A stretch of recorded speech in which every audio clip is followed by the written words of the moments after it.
तो आज अपन स्टार्ट कर रहे हैं अपना जो रिमेनिंग चल रहा था यूनिट, उसी को कंटिन्यू करने वाले हैं। चैप्टर नंबर 6 का जो यूनिट नंबर अपना फर्स्ट स्टार्ट किया था, bills of exchange and promissory note, आज उसी को अपन कंटिन्यू करने वाले हैं। और गाइस एक बात के लिए मैं आपसे सॉरी बोलना चाहूंगा कि आपको कंटिन्यू वीडियो नहीं मिल रही थी अब तक, लेकिन अब जो वीडियोस है वो आपको कंटिन्यू मिलेंगी, ठीक है ना। तो इसलिए कोई भी चिंता करने की आपको कोई जरूरत नहीं है, ठीक है।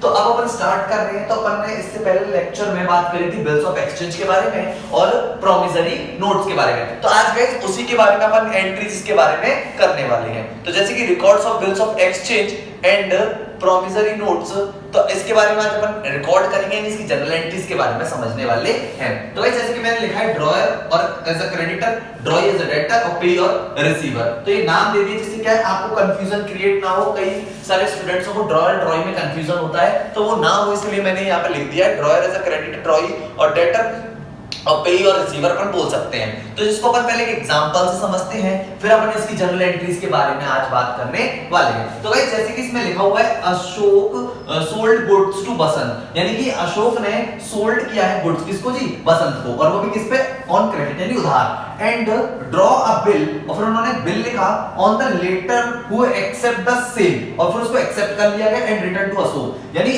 एक्सेप्ट किसने करा, बसंत ने, और फिर बसंत ने उसको एक्सेप्ट करने के बाद उसको रिटर्न किसको कर दिया, वापस से अशोक के लिए। और इट विल बी कॉल्ड, तो वो जो कॉल्ड इसके लिए वो क्या है, बीआर, किसके लिए है जी, अशोक के लिए तो बीआर है, और बसंत के लिए क्या है गाइस, ये बीपी। तो ये थोड़ा समझने वाली बात है कि यहाँ पर बिल लिखा किसने था, अशोक ने, उस पर एक्सेप्टेंस किसने दी थी जी, बसंत ने, और इसीलिए अशोक के लिए तो ये क्या कहलाएगा, बीआर, और ये बसंत के लिए क्या कहलाएगा जी, बीपी। अब मैं अगर बात करूं यानी कि बसंत की, तो बसंत ने इस पर एक्सेप्टेंस दी है, तो जरा ध्यान से समझ लो, अगर बसंत ने इस पर एक्सेप्टेंस दी है और ये अशोक के पास आया है, तो इसका मतलब सीधी सीधी बात यहाँ पे हम बात करते हैं, तो जो बसंत है वो हमारा डेटर है, क्या है जी, डेटर। बात समझ में आ रही। अगर मैं बात करूं अशोक की, अगर हम बात करें अशोक ने सोल्ड करा है गुड्स किसको, बसंत को, तो अशोक के यहाँ जो बसंत है वो कौन है, डेटर, डेटर इज अ ड्रॉई, ड्रॉई। बात समझ में आ रही है।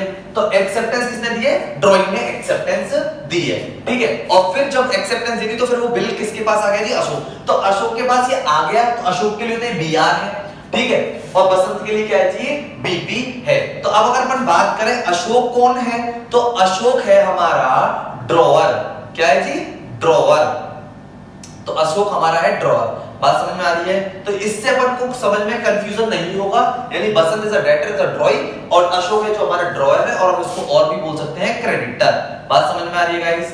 तो अब अपन एंट्रीज के बारे में बात करने वाले हैं। तो एंट्रीज इससे बहुत ही इजी वे में आपको समझ में आएगी, कंफ्यूजन क्रिएट नहीं होगा जी, डेटर कौन है, क्रेडिटर कौन है, यानी ड्रॉयर कौन है, ड्रॉई कौन है, यानी कि जो बसंत है वो डेटर है, और डेटर को अपन क्या बोल सकते हैं, ड्रॉई, ठीक है, और अशोक क्या होगा अपना ड्रॉअर, और उसको अपन क्या बोल सकते हैं, क्रेडिटर, ठीक है। अब यानी कि एक बात बोलते हैं कि जिसको बिल रिसीट हो रहा है उसके लिए वो बीआर होगा, और जो उसको पे करेगा उसके लिए वो क्या है, बीपी, यानी जिसने एक्सेप्टेंस दी है। तो ठीक है गाइस, तो बसंत के लिए बीपी, क्योंकि बसंत ने एक्सेप्टेंस दी है और फिर उसको रिटर्न कर दिया अशोक को, तो बसंत के लिए बीपी है और अशोक के लिए क्या है गाइस, ये बीआर है। तो आई होप कि आपको इतनी बात तो क्लियर हो गई है। अब मैंने ये नाम भी लिख दिए, तो इसलिए इससे क्या है कि कंफ्यूजन नहीं क्रिएट होगा।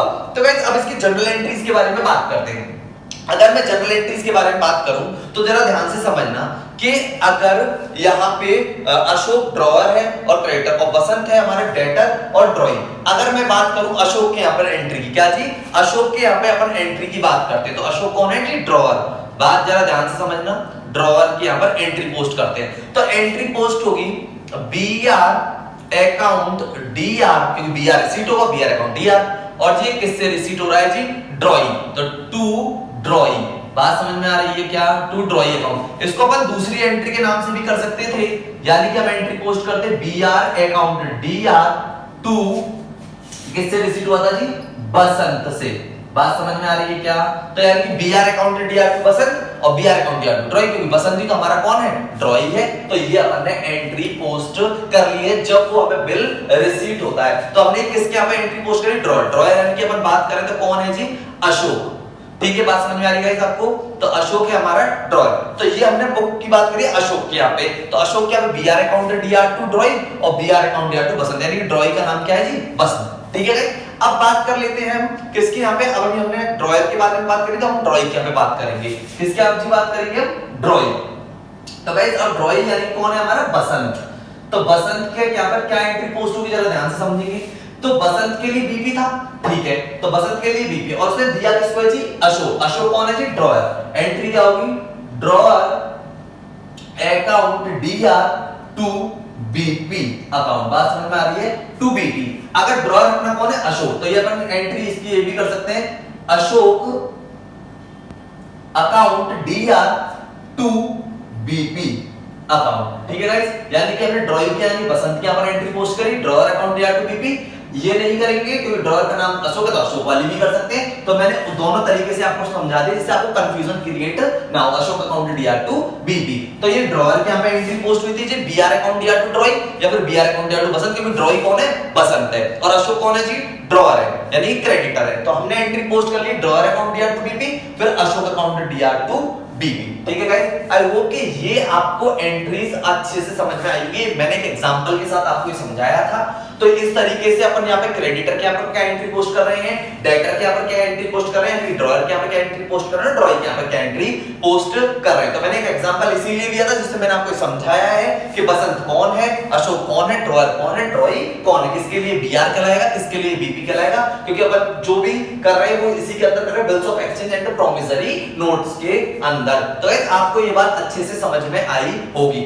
अब गाइस इसमें कुछ अपन कंडीशंस डाल रहे हैं, क्या क्या कंडीशंस के अंदर हो सकती है, कैसे कैसे अपन एंट्रीज कर सकते हैं, तो उसके बारे में आज अपन बात करने वाले हैं, ठीक है ना गाइस। तो मैं इसी क्वेश्चंस में आपको कुछ और भी चीजें समझाने वाला हूं, तो वो अपन इसमें ढंग से समझेंगे, ठीक है। अब जरा क्या क्या एंट्रीज अपन ने ये कर ली, तो ये तो आपको समझ में आ गया, ठीक। अपन ने ड्रॉयर के यहाँ पे भी एंट्री पोस्ट कर ली जी, और ड्रॉइंग के यहाँ पे भी एंट्री पोस्ट कर ली। अब अपन यानी कि जैसे जैसे अपन एंट्रीज पोस्ट करी है उसके अकॉर्डिंग अब अपन कुछ कंडीशंस डाल रहे हैं, टर्म्स एंड कंडीशन। तो गाइस पहला ये है कि बीआर रिसीट हुआ, तो बीआर रिसीट हुआ तो अपन ने एंट्री पोस्ट कर ली कि हमें पता है कि बीआर किससे रिसीट हुआ था, अपन को बसंत से। अपन ने एंट्री पोस्ट करी थी बीआर अकाउंट डीआर टू, तो फर्स्ट एंट्री में कर रहा हूं BR account DR to drawing, ठीक है जी, टू ड्रॉइंग अकाउंट, ठीक है। तो ये था B R entry.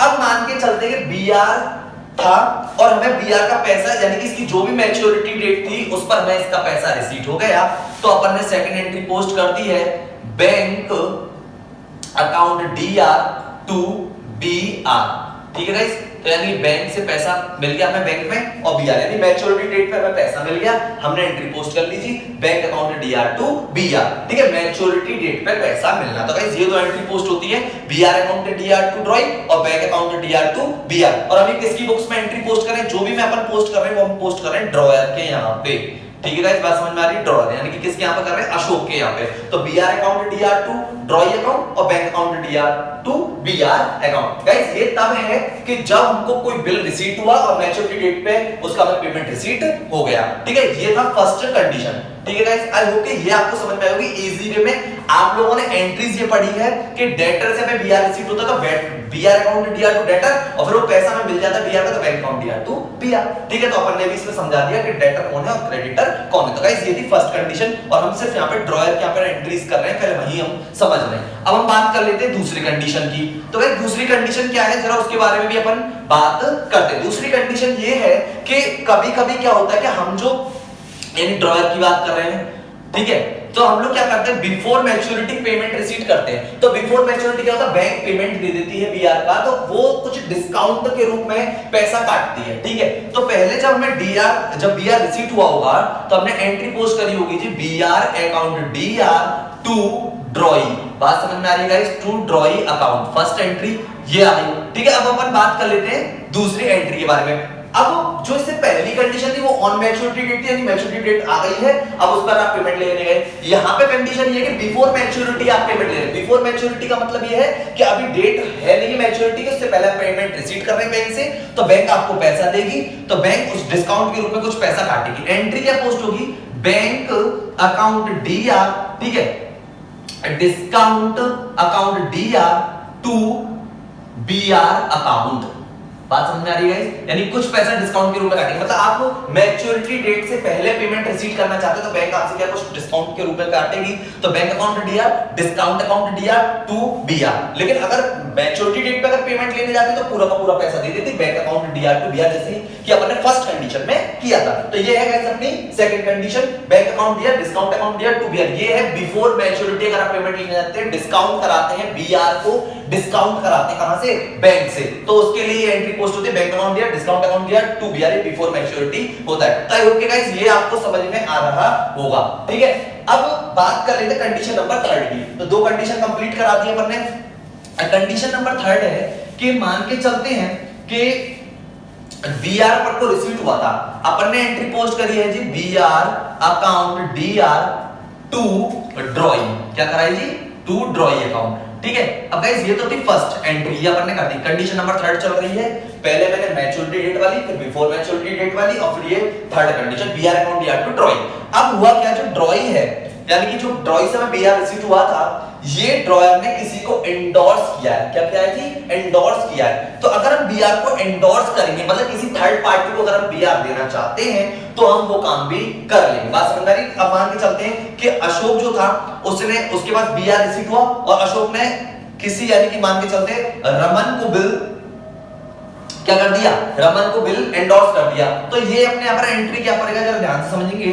Raman account DR to BR. I hope कि गाइस आपको समझ आएगी। एंडोर्स कर दिया मतलब किसी थर्ड पार्टी को उसने बिल दे दिया। बिल किसके रिसीव हुआ था? अशोक को। तो अपन तो अशोक के जो एंट्री करें BR account DR to drawee, Basant से मिला था, और फिर जो बीआर मिला था उसको इन्होंने क्या कर दिया जी? एंडोर्स कर दिया। किसको एंडोर्स कर दिया? रमन को। तो एंट्री पोस्ट हो गई Raman account DR to BR. तो आई होप कि गाइस ये भी आपको समझ में आई होगी। एंडोर्स, अभी एंडोर्स का पूरा फंडा मैं भी समझाने वाला हूं यहां पे। तो BR account DR to drawee और Raman account DR to BR, ये हमने एंडोर्स कर दिया किसी थर्ड पार्टी को, ठीक है। कौन करेगा? अशोक करेगा, ठीक है गाइस। तो ये थी कंडीशन नंबर 3। अब गाइस बात कर लेते हैं कि अगर मैच्योरिटी डेट पर, यानी मैं कंडीशन नंबर 4 समझा रहा हूं, मैच्योरिटी डेट पर बिल क्या हो जाए? डिसऑनर हो जाए। मैच्योरिटी डेट पे क्या हो जाती है? डिसऑनर। तो क्या एंट्रीज होगी पहले समझते हैं। तो इसने पहले एंट्री तो ये पोस्ट करी होगी जी BR account DR to drawee, ठीक है जी, टू ड्रॉई अकाउंट, ठीक है। अब मैच्योरिटी डेट पे अगर बिल डिसऑनर हो जाता है तो पैसा तो मिल नहीं पाएगा, तो हम ड्रॉई को अपना वापस से क्या बना लेंगे जी? डेटर बना लेंगे। तो एंट्री पोस्ट करेंगे यानी कि ड्रॉई अकाउंट डीआर और टू बीआर अकाउंट, ठीक है। ड्रॉई को हम वापस से अपना डेटर बनाएंगे, यानी कि बसंत को हम वापस से अपना डेटर बनाएंगे, ठीक है, और टू बीआर कर देंगे। अगर बीआर रिसीव हुआ था और वो ड्यू डेट पे नहीं मैच्योरिटी डेट पर क्या हो गया जी? डिसऑनर हो गया, तो एंट्री पोस्ट हो गई drawee account DR to BR, यानी कि हमने बसंत को वापस से अपना क्या बना लिया है जी? डेटर बना लिया है, ठीक है गाइस। आई होप कि ये आपको समझ में आ गई होगी। अब गाइस बात करते हैं नेक्स्ट कंडीशन की। कंडीशन जो नेक्स्ट है उसको थोड़ा सा ढंग से समझते हैं। अपन ने एंट्री पोस्ट करी थी सबसे पहले कि ड्रॉई से बिल रिसीव हुआ, तो एंट्री पोस्ट करी थी BR account DR, BR account DR to drawee, ठीक है गाइस, टू ड्रॉई अकाउंट, ठीक है। ये अपन ने करा। अपन ने इसका पैसा बिफोर मैच्योरिटी लिया था, तो अपन ने एंट्री क्या पोस्ट करी थी? Bank account DR, discount account DR to BR, ठीक है गाइस। ये अपन ने बिफोर मैच्योरिटी पेमेंट लेने के लिए करा था, तो बैंक ने हमें डिस्काउंट करके पैसा दे दिया। अब ये मैच्योरिटी डेट पर बिल डिसऑनर हो गया। अब बिल डिसऑनर हो गया तो हम ड्रॉई को अपना वापस से डेटर बनाएंगे। एंट्री पोस्ट करेंगे जी drawee account DR to bank account, या एंट्री पोस्ट होगी जी अगर बैंक यानी हमने जो बीआर था वो डिस्काउंट करा दिया, जो बिल था वो डिस्काउंट करा दिया था पहले ही बिफोर, और वो मैच्योरिटी डेट पर क्या हो गया, यानी कि मैच्योरिटी डेट पर क्या होगा? डिसऑनर हो गया। तो entry BR to drawee receive करने की, फिर bank account DR, discount account DR to BR, यानी बिफोर मैच्योरिटी डेट से अपन ने पहले रिसीव कर लिया बैंक से पैसा, और मैच्योरिटी डेट पर वो डिसऑनर हो गया, तो ड्रॉई को यानी हमने अपना वापस से डेटर बना लिया, और टू बैंक यानी हमने ये कहा मानेंगे कि हमें ड्रॉई से उस वो वाला पैसा लेना है, तो हमने drawee account DR to bank कर दिया। तो गाइस ये है इसकी एंड कंडीशन नंबर नेक्स्ट। तो पहले ही अपन ने एंट्री पोस्ट करी, फिर अपन ने क्या करा? डिस्काउंट अकाउंट करा लिया और मैच्योरिटी डेट पर वो डिसऑनर हो गया, तो ड्रॉई अकाउंट DR2 बैक हमने एंट्री पोस्ट कर दिया। तो आई होप कि गाइस ये आपको अच्छे से समझ में आई होगी। अब गाइस बात करते हैं कंडीशन नंबर नेक्स्ट के बारे में। अब कंडीशन नंबर नेक्स्ट क्या, अगर उसको समझने की कोशिश करते हैं तो वो अपन इस तरीके से समझेंगे कि पहले जो था वो BR अपन को रिसीट हुआ, तो BR अकाउंट DR2 ड्रॉई, क्या करा जी, bank account BR account DR2 drawee. फिर हमने क्या करा कि इसको एंडोर्स कर दिया था, मान के चलते किसी थर्ड पार्टी को, तो रमन को करा था ना, तो रमन अकाउंट DR2 BR, ठीक है गाइस, ये एंट्री पोस्ट करी थी। और उसके बाद गाइस क्या हुआ था कि एंडोर्स्ड जो बिल था, यानी हमने एंडोर्स जो बिल किया था वो डिसऑनर हो गया मैच्योरिटी डेट पे। तो कहने का मतलब ये है, ना तो ड्रॉई से पैसा हमें रिसीट हो पाया, ना तो मिल पाया, और ना हम रमन को पेमेंट कर पाए। तो हम ड्रॉई को तो ड्रॉई की जगह यानी कि ड्रॉई को डेटर बना लेंगे, ड्रॉई अकाउंट DR2 रमन अकाउंट हम एंट्री पोस्ट करने वाले हैं, ठीक है गाइस, यानी कि BR2 ड्रॉई यानी कि रिसीट करने की, फिर हमने एंडोर्स किया रमन को, रमन अकाउंट DR2 BR कर दिया, और वो मैच्योरिटी डेट पर वो डिसऑनर हो गया। इसको बोलते हैं एंडोर्स्ड बिल डिसऑनर। तो ड्रॉई यानी डेटर को अपन ने वापस से अपना डेटर बना लिया और क्रेडिटर को अपन ने वापस से अपना क्रेडिटर बना लिया, ना तो डेटर से पेमेंट रिसीट हो पाया और ना क्रेडिटर को पेमेंट हो पाया। तो आई होप कि गाइस ये आपको समझ में आ गई होगी, यानी अपन इसको डेटर क्रेडिटर से भी करना चाहेंगे तो अभी हो जाएगा। मान के चलते BR रिसीट हुआ डेटर से, तो अपन एंट्री पोस्ट करें BR अकाउंट DR2 डेटर, ठीक है guys, BR account DR2 debtor कर दी। उसके बाद हमने इस BR को क्रेडिटर को एंडोर्स कर दिया, तो क्रेडिटर अकाउंट DR2 BR, ठीक है गाइस, ये अपन एंट्री पोस्ट कर ली। अब ये एंडोर्स बिल डिसऑनर हो गया, तो यानी कि ना BR यहां पे DR का, यहां CR हो गया, तो इसका मतलब एंडोर्स बिल अगर डिसऑनर हुआ है तो डेटर से ना तो पैसा रिसीट हो पाया, तो डेटर को अपने वापस से DR करेंगे, डेटर अकाउंट DR, और क्रेडिटर को वापस से अपना क्रेडिटर बनाएंगे टू क्रेडिटर अकाउंट। बात समझ में आ रही है गाइस? तो ये एंट्री पोस्ट हो गई debtor account DR2 creditor, BR2 debtor, receipt करने की डेटर से BR, फिर उसको एंडोर्स करा क्रेडिटर को, क्रेडिटर अकाउंट DR2 BR, यहां पे क्रेडिटर है रमन, किसका, अशोक का, और डेटर अकाउंट DR2 क्रेडिटर अपन एंट्री पोस्ट करी, ना तो डेटर से पैसा रिसीट हो पाया और ना क्रेडिटर को पेमेंट हो पाया। आई होप कि गाइस ये आपको पॉइंट अच्छे से समझ में आया होगा। अगर इसमें भी अगर आपको कोई प्रॉब्लम है, कोई एंट्रीज में दिक्कत आ रही है, तो आप मेरे को कमेंट सेक्शन में जरूर लिख दें कि सर इसमें ये प्रॉब्लम्स आ रही है, ये एंट्रीज हमें समझ में नहीं आई है, तो मैं दोबारा से उसको कराऊंगा, ठीक है ना गाइस? तो ये थे अपनी एंट्री के सेक्शन, जो अपने एंट्रीज कराई है, सारी कंडीशन मैंने आपको बताई है, ड्रॉई का भी मैंने जो कंफ्यूजन था वो भी आपका दूर कर दिया है। तो आई होप कि गाइस आपको अच्छे से समझ में आ गया होगा। तो गाइस अब बात करते हैं टर्म्स ऑफ बिल के बारे में, expiry due date of bill के बारे में, डेज ऑफ ग्रेस के बारे में, days of maturity of bill के बारे में, बिल एट साइड और बिल आफ्टर डेट के बारे में। तो गाइस टर्म्स ऑफ बिल का मतलब ये है कि कितने टर्म यानी कितने दिन के लिए बिल लिखा गया है। तो बिल जो होता है वो 90 डेज से ज्यादा के लिए नहीं लिखा जाता, और बिल की डेट उस दिन से स्टार्ट होती है, उस दिन से रन करना स्टार्ट करती है जिस दिन बिल एक्सेप्ट कर लिया जाता है, उस दिन से अपन स्टार्ट करते हैं 90 डेज, ठीक है गाइस? तो ये होता है टर्म्स ऑफ बिल, ठीक है? उसके बाद expiry due date of bill, यानी कि जो एक्सपायरी और ड्यू डेट ऑफ बिल है, यानी कि उसकी जो डेट है वो यानी 90 डेज है उसके जो कंप्लीट हो जाएंगे तो वो ड्यू डेट क्या होगी, या तो उसको अपन ड्यू डेट बोलेंगे या फिर उसको बोलेंगे एक्सपायरी डेट, क्योंकि 90 डेज हो जाएंगे और 90 डेज के बाद वो एक्सपायर हो जाएगा। 90 डेज जो अपना होगा वो ड्यू डेट होगा, और वही हमारी कौन सी डेट होगी जी, एक्सपायरी, यानी कि 90 डेज हमारा एक्सपायरी डे होगा और वही हमारी ड्यू डेट कहलाएगी बिल की। डेज ऑफ ग्रेस का मतलब होता है गाइस इसमें 3 दिन यानी 3 डेज ग्रेस के ऐड किए जाते हैं, 3 डेज, ठीक है जी? कितने डेज? 3 डेज। तो ठीक है, जो डेट हमारी ड्यू डेट निकलती है उसमें 3 डेज ऐड करते हैं तो वो हमारी मैच्योरिटी बिल की डेट होती है, डेट ऑफ मैच्योरिटी बिल, यानी उसमें 3 डेज अपन ऐड करेंगे एक्सपायरी और ड्यू डेट्स के अंदर, यानी जो ड्यू डेट होगी इसमें हम 3 डेज ऐड करेंगे तो डेट ऑफ मैच्योरिटी हमारी बिल की कहलाएगी। लेकिन ये 3 दिन हम किस किस में नहीं जोड़ सकते, एक्सेप्ट ऑन डिमांड, यानी जो बिल डिमांड पर होता है, एट साइट होते हैं और प्रेजेंटमेंट होते हैं, यानी कि वो कभी प्रेजेंट किए जा सकते हैं, ठीक है? कभी भी मांग पर होते हैं, ठीक है? डिमांड पर होते हैं, तो यानी कि on demand, at sight, on presentment हम ग्रेस के 3 डेज ऐड नहीं करेंगे, ठीक है? उसके बाद है बिल एट साइट। तो बिल एट साइट का मतलब क्या है, जो कि बिल हमारे डिमांड पर हो, ठीक है, एट साइट हो और उसको हम कभी भी प्रेजेंट कर सकते हैं, वो हमारा कहलाता है बिल एट साइट, ठीक है गाइस? क्या कहलाता है? बिल एट साइट कहलाता है। और ठीक है, जो ये हमारा बिल अपन को पता है कि कितने दिन से ज्यादा के लिए नहीं हो सकता, 90 डेज से ज्यादा के लिए नहीं हो सकता। अब बात करते हैं बिल आफ्टर डेट। तो ये बिल आफ्टर डेट का मतलब क्या है, इस पर जो डेट होगी या तो वो आफ्टर स्पेसिफिक पीरियड के बाद होगी, या फिर वो स्पेसिफिक डे पर होगी उसकी डेट, या फिर आफ्टर साइट होगी, या फिर ऑन द हैपनिंग इवेंट पर होगी which is the certain on to happen, मतलब किसी भी हैपनिंग इवेंट में जिसका घटना घटित हो, निश्चित हो, जिसका घटना क्या हो, निश्चित हो, लिखा हुआ ना, which is certain हो to happen। तो ये है बिल आफ्टर डेट के बारे में। तो ये कुछ छोटे छोटे टर्म्स हैं, टर्म्स ऑफ बिल, यानी कितने टर्म के लिए होता है, एक्सपायरी ड्यू डेट क्या होगी उसकी, तो अपन ने बता दिया 90 डेज होगा, और फिर उसमें 3 डेज अपन ऐड करते हैं तो ग्रेस निकल के जाएगा, तो मैच्योरिटी डेट निकल के आएगी इस बिल की, ठीक है। लेकिन उसमें हम ग्रेस की 3 डेज किन-किन में नहीं जोड़ेंगे, वो बता दिए, ऑन डिमांड, एट साइट और ऑन प्रेजेंट। एक बात बताते हैं, जो चेक होता है वो डिमांड पर पे होता है, ठीक है जी। और बिल एट साइट का मतलब मैंने आपको बताया है कि बिल जो होता है कि अपना इसमें, यानी कि जो डिमांड पर पे होगा बिल, वो इसके अंदर आएगा बिल एट साइट में, एट ऑन प्रेजेंटमेंट, तो यानी हम उसको कभी भी प्रेजेंट कर सकते हैं, वो इसके अंदर आएगा। गाइस वो होता है bill at sight. Bill after date का मतलब क्या होता है कि अगर स्पेसिफिक पीरियड के बाद अगर हम बिल को करें,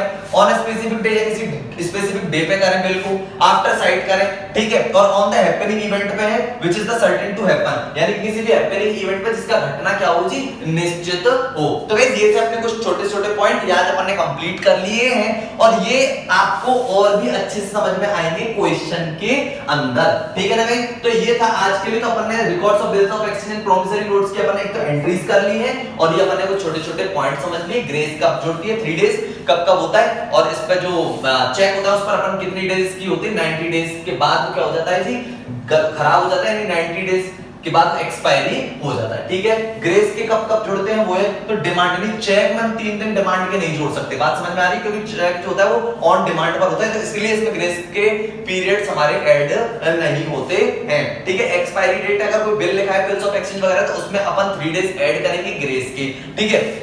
बिल एट साइड समझा दिया है कि बिल एट साइड में ऑन डिमांड, एट साइड और प्रेजेंटमेंट वाले आते हैं, ठीक है।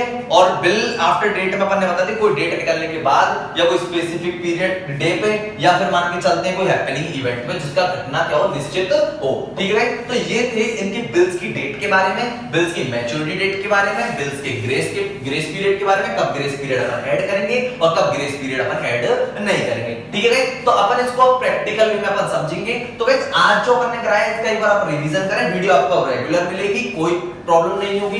तो गाइस अगर आपको कुछ भी इसमें पॉइंट समझ में नहीं आ रहा हो कि सर इसमें क्या दिक्कत है, तो आप मुझसे पूछ लें। तो गाइस इसको क्या है कि अपन ये जो पॉइंट है वो छोटे छोटे, इनको मैं आपको एग्जांपल जब हम कराएंगे तो एक एक पॉइंट फिर लेंगे, तो और भी ये आपको अच्छे से समझ में आएगा। लेकिन चेक का ध्यान रखना है, डिमांड पर पे होता है, ठीक है, इसलिए उसमें ग्रेस के 3 डेज ऐड नहीं हो सकते, और चेक का जो ड्यूरेशन होता है वो 90 डेज का होता है, 90 डेज के बाद तो एक्सपायरी हो जाता है, ठीक है। टर्म्स ऑफ बिल, यानी जितने दिन का भी आप बिल लिख रहे हैं, ठीक है। तो गाइस तो अब अपन मिलते हैं नेक्स्ट लेक्चर में, तब तक आप गाइस इसका रिवीजन करें, कुछ समझ में नहीं आया तो कमेंट सेक्शन में लिख दें, मैं आपको सॉल्व करूंगा, पूरा फाउंडेशन कराएंगे, क्योंकि अपना जो टारगेट है वो सेम ही रहने वाला है कि अपन को फर्स्ट अटेम्प्ट में फाउंडेशन कंप्लीट करना है, ठीक है गाइस। तो मिलते हैं अपन नेक्स्ट लेक्चर में, तब तक के लिए guys good bye and thank you.